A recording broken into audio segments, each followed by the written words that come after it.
मनोज जरांगेंच्या महाराष्ट्र दौऱ्याचा आज 8वा दिवस आहे। जरांगे पाटील आज पूर्ण दिवस हे नांदेड जिल्ह्याच्या दौऱ्यावर आहेत। नांदेडमध्ये दिवसभरामध्ये 4 सभा होणार आहेत आणि त्यांची पहिली सभा ही जिजाऊनगरमध्ये, दुसरी मर्ताळामध्ये, तिसरी सभा नरसी आणि चौथी सभा कंधारमध्ये होणार आहे। मनोज जरांगेंची हिंगोलीमध्ये भव्य सभा पार पडली। या सभेला मराठा समाजानं मोठ्या संख्येनं गर्दी केलेली। सभेच्या पूर्वी छत्रपती शिवाजी महाराज चौक ते सभास्थळापर्यंत रॅली काढली आणि त्यानंतर जरांगेंची ही सभा पार पडली। यावेळी मराठा समाजाला आरक्षण मिळेपर्यंत गप्प बसणार नाही असा निर्धार मनोज जरांगेंनी पुन्हा एकदा व्यक्त केला। सरकारचं लक्ष वेधून घेण्यासाठी कोल्हापूरमध्ये सकल मराठा समाजाकडून जागर आंदोलन करण्यात आलं। कोल्हापुरातल्या ऐतिहासिक दसरा चौकामध्ये मराठा समाजाकडून देवीचा गोंधळ घालण्यात आला। मराठा समाजाला आरक्षण देण्याची सुबुद्धी सरकारला मिळावी यासाठी जागर आंदोलन करण्यात आलं। जळगाव प्रशासनानं कुणबी नोंदी शोधण्यात आघाडी घेतल्याची माहिती जिल्हा प्रशासनानं दिली आहे। जळगावमध्ये आतापर्यंत 82,16,258 नोंदी तपासण्यात आल्यात आणि यामध्ये 3,09,787 नोंदी आढळल्यात। निवृत्त न्यायमूर्ती शिंदेंच्या अध्यक्षतेखाली नेमलेल्या समितीसमोर नोंदींची माहिती सादर करण्यात आली। ओबीसींच्या मागण्यांसाठी अन्नत्याग आंदोलनाचा दुसऱ्या टप्प्याला आता चंद्रपूर जिल्ह्यातल्या चिमूर क्रांतीभूमीतून सुरुवात झाली आहे। 11 सप्टेंबर ते 30 सप्टेंबर असा या आंदोलनाचा पहिला टप्पा पार पडला होता। फडणवीसांच्या आश्वासनानंतरही मागण्या मान्य न झाल्यानं ओबीसींकडून आता पुन्हा हे आंदोलन सुरू करण्यात आले। अकोल्यामध्ये ओबीसी महासंघ आणि अत्यल्प समाज संघटनेनं जिल्हाधिकारी कार्यालयावर मोर्चा काढला। ओबीसींची जातनिहाय जनगणना करावी, ओबीसींचं आरक्षण इतर समाजांना देऊ नये या मागणी यावेळी करण्यात आल्या।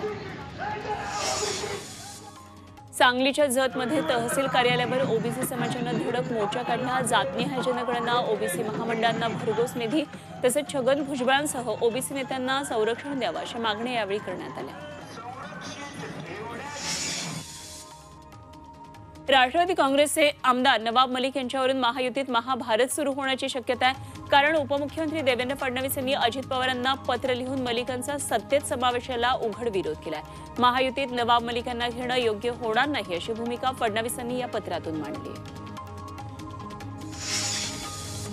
नवाब मलिकांबाबत पत्र लिहिणारे गृहमंत्री देवेंद्र फडणवीस यांनी कोणतीही प्रतिक्रिया व्यक्त करण्यास नकार दिलाय। पत्रकारांनी त्यांना बोलण्याची विनंती केली तेव्हा फडणवीस हात जोडून निघून गेले।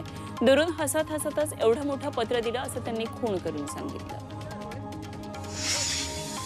गिरीश महाजनांनी नवाब मलिकांचा महायुतीला पाठिंबा नको आहे अशी भूमिका मांडली आहे। शिंदे गटानं फडणवीसांच्या पत्राचं समर्थन केलंय आणि त्यामुळे आता भाजप आणि शिंदे गट विरुद्ध अजित पवार गट असा हा संघर्ष होण्याची चिन्ह असेल। नियमानुसार त्या ठिकाणी जागा मिळालेली आहे। नवाब मलिकांबाबत राष्ट्रवादी अजित पवार गटाचे प्रदेशाध्यक्ष सुनील तटकर यांनी हात वर केलेत। जुने सहकारी असल्यानं तब्येतीची विचारपूस करण्यासाठी मलिकांची भेट घेतली, मात्र त्यांच्याशी कोणती राजकीय चर्चा झाली नाही असा दावा तटकर यांनी केलाय।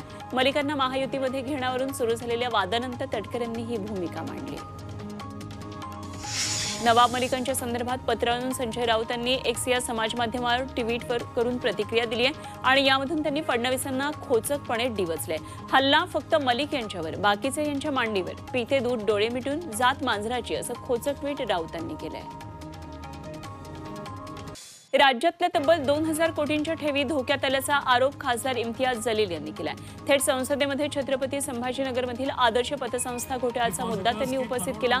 यावेळी दाखला देताना त्यांनी राज्यातल्या विविध पतसंस्था आणि सहकारी बँकांची नावं वाचून दाखवली। वर्ध्यात रोहित पवार यांची पुस्तक तुला करण्यात आली। छत्रपती शिवाजी महाराज चौकात सभेपूर्वी रोहित पवार यांची पुस्तक तुला केली आणि या पुस्तक तुलीमध्ये थोर पुरुष तसंच स्पर्धा परीक्षेच्या पुस्तकाचा समावेश होता। वर्ध्याचे राष्ट्रवादी युवा नेते समीर देशमुख यांच्याकडून रोहित पवार यांना पुस्तक भेट देण्यात आलं। कल्याण डोंबिवलीसाठी स्वतंत्र धरणाची मागणी शिवसेना आमदारांनी केली आहे, तर कल्याण डोंबिवलीकरांना बारवी धरणातून पाणी पुरवठा होतो। मात्र या शहराची लोकसंख्या पाहता अंबरनाथचं कुशिवरी धरण हे आरक्षित करण्याची मागणी शिवसेना आमदार विश्वनाथ भोई यांनी केली आहे। शिंदे गटातले आमदार आपल्याच मंत्र्यांवर नाराज असल्याची माहिती सूत्रांनी दिली आहे। कामं होत नसल्याचा आरोप करत आमदारांनी नाराजी व्यक्त केली आहे। मुख्यमंत्री एकनाथ शिंदेंसमोर आमदारांनी मंत्र्यांची खरडपट्टी काढली। आमदारांच्या या नाराजी नाट्यानंतर मुख्यमंत्री एकनाथ शिंदे यांच्याकडून मंत्र्यांना तंबी देण्यात आली।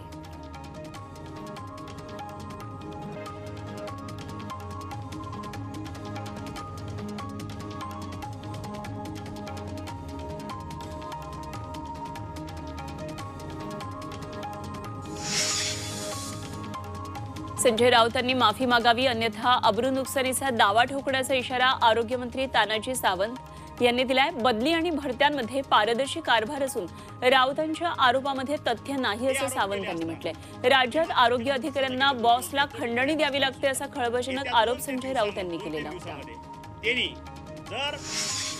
बातमी झी 24 तासच्या इम्पॅक्टची आहे। शिक्षण खात्यामध्ये गैरकारभार करणाऱ्या दोषी अधिकाऱ्यांवर कडक कारवाई करण्यात येईल असा इशारा शालेय शिक्षण मंत्री दीपक केसरकर यांनी दिलाय। शिक्षण खात्यामधल्या 3 लाचखोर अधिकाऱ्यांनी बेहिशोबी मालमत्ता जमवल्या प्रकरणात पुणे एसीबीनं गुन्हे दाखल केलेत आणि याबाबतचं वृत्त झी 24 तासनं सर्वात आधी दाखवलं होतं। पनवेलमध्ये आजपासून पाणी कपात केली जाणार आहे। आठवड्यातला 1 दिवस विभागनिहाय पाणी पुरवठा बंद राहणार आहे। पनवेलकरांना जूनपर्यंत पाणी पुरवठा सुरळीत करता यावा यासाठी 8 डिसेंबरपासून 15 जूनपर्यंत पाण्याचं नियोजन करण्यात आलंय आणि त्यामुळे पनवेलकरांना पुढचे 7 महिने पाणी जपून वापरावं लागणार आहे।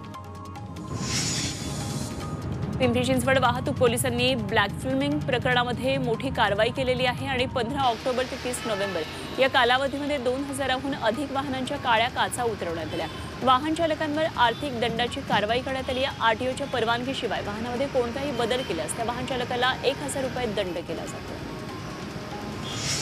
मुंबईच्या रस्त्यांवर बेकायदा उभ्या असलेल्या वाहनांवर आता मार्शल लक्ष ठेवणार आहेत। अशी वाहनं वाहतूक पोलिसांच्या निदर्शनास आणून देण्यासाठी मुंबई महापालिका मार्शल नेमणार आहे। अवैध वाहनतळं वाहतूक कोंडीची समस्या सोडवण्यासाठी महापालिकेनं हा पर्याय निवडला आहे। मुंबई महापालिका प्रदूषण मुक्तीसाठी नवा प्रयोग करते। आता महापालिका दर शनिवारी संपूर्ण शहर चकाचक करणार आहे। या मोहिमेमध्ये रस्ते धुण्यात येणार आहेत। सार्वजनिक भिंती, कचरा कुंड्यांची स्वच्छता, विनापरवाना जाहिरात तसंच फलकांवर कारवाई, सार्वजनिक प्रसाधनगृहांची स्वच्छता तसंच बेवारस वाहनांची विल्हेवाट अशा बऱ्याच गोष्टी करण्यात येणार आहेत। महापरिनिर्वाण दिनाचा कार्यक्रम संपल्यानंतर मुंबईच्या चैत्यभूमी शिवाजी पार्क परिसराची स्वच्छता करण्यात आली। या स्वच्छता मोहिमेत 120 मेट्रिक टन टाकाऊ खाद्यपदार्थ, 5 मेट्रिक टन सुका कचरा, 1 मेट्रिक टन निर्माल्य जमा करण्यात आले। एसटी महामंडळ 5000 ई बस भाडे तत्वावर घेणार आहे। त्यापैकी 20 मिनी बस या एसटीच्या ताफ्यात दाखल झाल्यात आणि या बस ठाणे नाशिक मार्गावर चालवण्याचं महामंडळाचं नियोजन आहे। टप्प्याटप्प्यानं पुढच्या 2 वर्षांमध्ये सर्व ई बसेस एसटीच्या ताफ्यात येतील असं महामंडळाकडून सांगण्यात आलं आहे।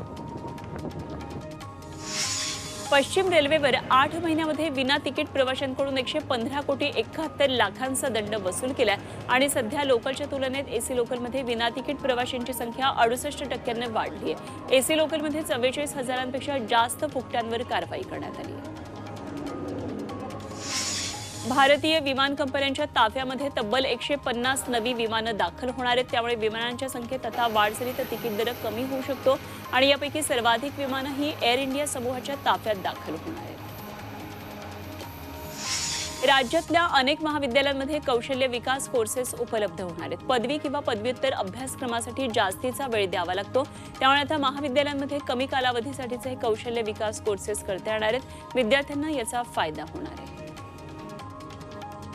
चंद्रपूर शहर आज चक्क धुक्यानं वेढलं गेले। पसरलेल्या दाट धुक्यानं नागरिकांना जवळपास 25 वर्षांपूर्वीच्या सुखदिवाळीची आठवण झाली। सतत प्रदूषणाच्या धुरानं चर्चेत असलेलं चंद्रपूर शहर एखाद्या हिल स्टेशनप्रमाणे गारठ्यामध्ये हरवून गेल्याचा आनंद नागरिकांनी घेतला। उसापासून इथेनॉल तयार करण्यावर बंदी घालण्यात आली आहे। त्यामुळे इथेनॉलसाठी उसाचा वापर करण्यात येणार नाहीये। केंद्र सरकारने याबाबत नोटिफिकेशन जारी केलं। या निर्णयाचा साखर कारखान्यांना आणि ऊस उत्पादकांना फटका बसणार आहे। या निर्णयाला विरोध करत राज्य मंत्रिमंडळाचं शिष्टमंडळ केंद्रीय सहकार मंत्र्यांची भेट घेणार आहे। मुख्यमंत्री एकनाथ शिंदे, उपमुख्यमंत्री देवेंद्र फडणवीस, कृषी मंत्री धनंजय मुंडे, मदत आणि पुनर्वसन मंत्री अनिल पाटील यांनी नागपूर जिल्ह्यातल्या मौदा गावी जाऊन अवकाळी पावसानं झालेल्या नुकसानीची पाहणी केली। शेतकऱ्यांबरोबर संवाद साधला। यावेळी शेतकऱ्यांनी नुकसान भरपाईची मागणी केली। त्यानंतर ते तरसगावमध्ये शेताच्या बांधावर गेले। निफाडमध्ये द्राक्ष आणि कांद्यापाठोपाठ टोमॅटो पिकाला गारपीट आणि अवकाळीचा फटका बसलाय। टोमॅटोच्या 20 किलोच्या क्रेट्सला 600 ते 700 रुपये इतका बाजार भाव आहे। यामधून 20 ते 25 लाख रुपयांचं उत्पन्न हाती आलं असतं। मात्र गारपीटीमुळे संपूर्ण टोमॅटोचं पीकच खराब झाले। हातातोंडाशी आलेला घास हिरावला गेलाय।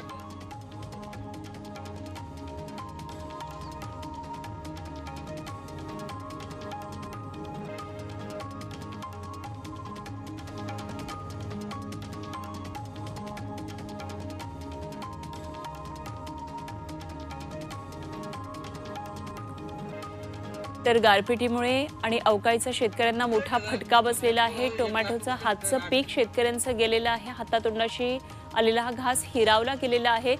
टोमॅटोच्या 20 किलोच्या क्रेटला 600 ते 700 रुपये इतका बाजारभाव मिळतो। मात्र अवकाळीचा फटका बसलाय। खरं तर 20 ते 25 लाख रुपयांचं उत्पन्न शेतकऱ्यांना यामधून मिळालं असतं, मात्र मोठी गारपीट या भागामध्ये झाली आणि त्यामुळे संपूर्ण टोमॅटोचं पीकच खराब झालंय।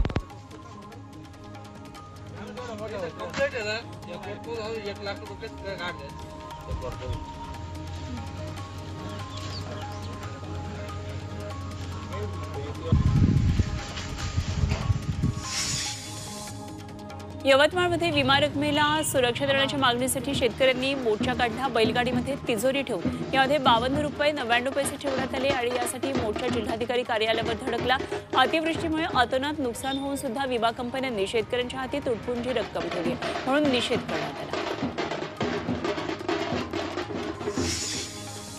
धुळ्याच्या शिरपूरमध्ये माथेफिरूंनी उभ्या पिकांचं मोठ्या प्रमाणात नुकसान केलंय। 6 ते 7 शेतकऱ्यांची पपई, केळी तसंच शेतातल्या पाईपलाईनचं नुकसान करण्यात आलं आणि विशेष म्हणजे चोरीसाठी नव्हे तर नुकसानीच्या हेतूनही तोडफोड केली गेली। तातडीनं या माथेफिरूंवर कारवाईची। लाल मातीतली कुस्ती म्हणजे